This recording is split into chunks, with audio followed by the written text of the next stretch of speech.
Hello, everyone. Welcome. Thank you for joining us again tonight.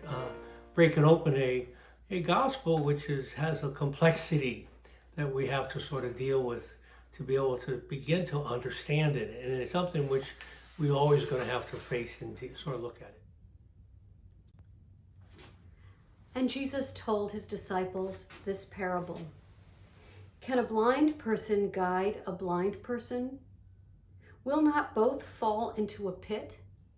No disciple is superior to the teacher, but when fully trained, every disciple will be like his teacher. Why do you notice the splinter in your brother's eye, but do not perceive the wooden beam in your own? How can you say to your brother, "Brother, let me remove that splinter in your eye," when you do not even notice the wooden beam in your own eye? You hypocrite! Remove the wooden beam from your eye first. Then you will see clearly to remove the splinter in your brother's eye. A good tree does not bear rotten fruit, nor does a rotten tree bear good fruit. For every tree is known by its own fruit. For people do not pick figs from thorn bushes, nor do they gather grapes from brambles. A good person out of the store of goodness in his heart produces good, but an evil person out of a store of evil produces evil. For from the fullness of the heart, the mouth speaks. You heard the gospel proclaimed. And if you look at that gospel and pray with that gospel, you're going to begin to hear a pulsation. Is that gospel's underlying message, you shall not judge and you shall not condemn?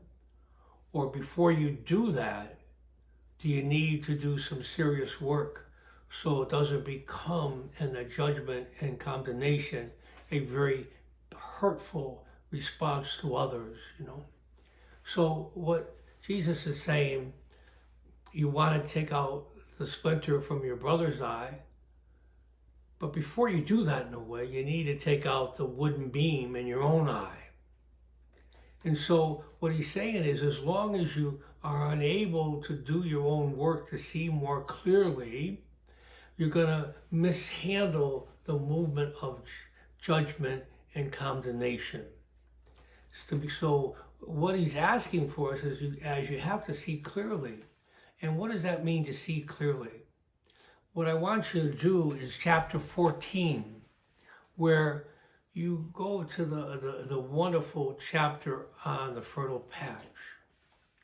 And so what the gospel is saying, what blinds you are the wounds of your own heart. And the greater the wound, the more blind you are, because that dominates your life. And then also the bramble and the hard pack. So those pieces there make it hard for you to see another.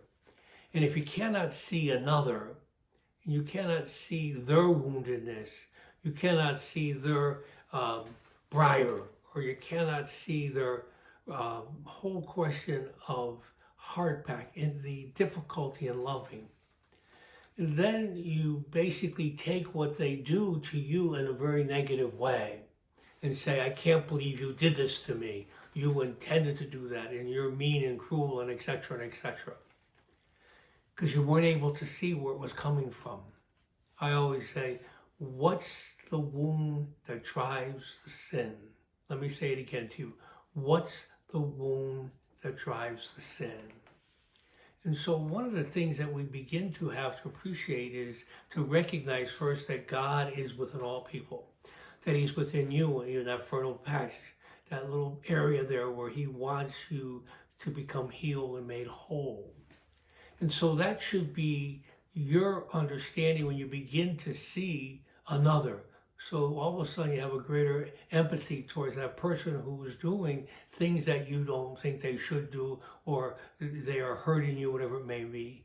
You have to begin to see where the drive engine is in order to begin to say, what do I need to pray for? Remember he said, pray for those who mistreat you. But also, what you have to begin to realize is compassion.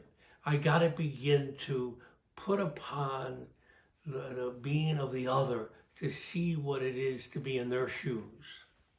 Now, there's a complexity there, a complexity as you go up the ladder. First, when you deal with family and friends, it's a little easier for you to do that because you're able to say, look what they have done right there in your space. Then you say, well, what about community? How do I begin to look at community in which our people may be hurting one another or hurting me, or saying things or doing things that are hurtful? How do I look at them first before I judge them and say they're bad or they're good? See, once you have eyes to see and you see the wound, it's no longer a question of bad and good. It's a question of displacing on others the hurt that they have within inside themselves. So though the community and also your family and friends, the people around you, it's a little easier to try to understand that piece. The complexity comes up when we talk in state government or when we talk about our country, when we talk about the world.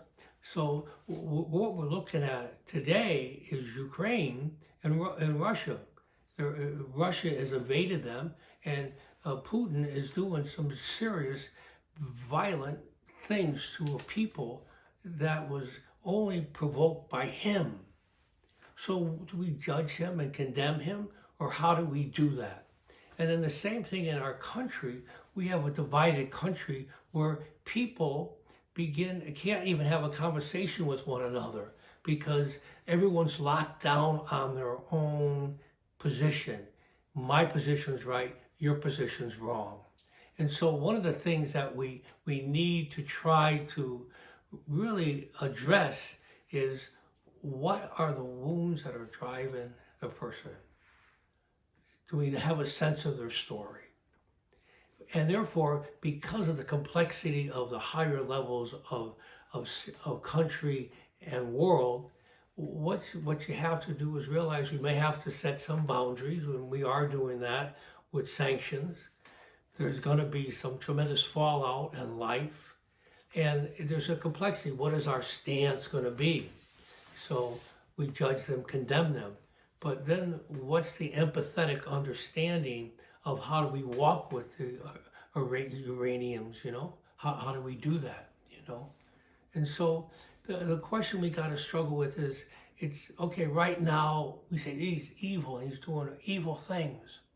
But then what's happening is the news cycle moves on after a while once it's over. And what is our commitment to the people that have been so wounded? And then what is our commitment to the Russians who are also being so wounded? Because hate begets hate if we don't respond in a whole different way. Violence begets violence if we don't respond in ways that are different.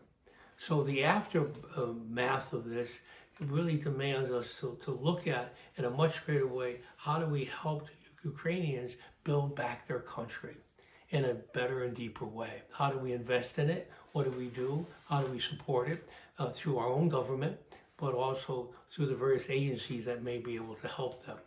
So as you go up the ladder, it's hard.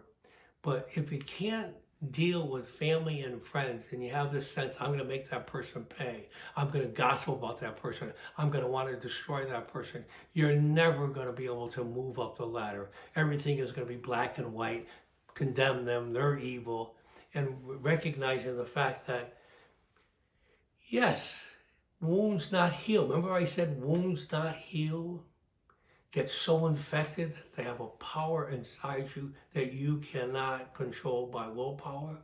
You see that in Putin. He does bad things because inside he's a broken, hurting man. And the wounds must be profoundly deep in his life.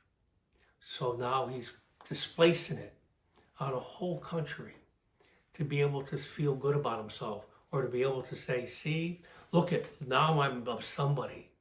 And in reality, inside himself, he feels like he's a nobody. He feels like he's a nothing. So please, my dear brothers and sisters, wrestle with this, struggle with this, but start doing this at the most fundamental level of family and friends. Not judging, not condemning, but seeing clearly after you do the work of healing the wounds of your heart. Thank you.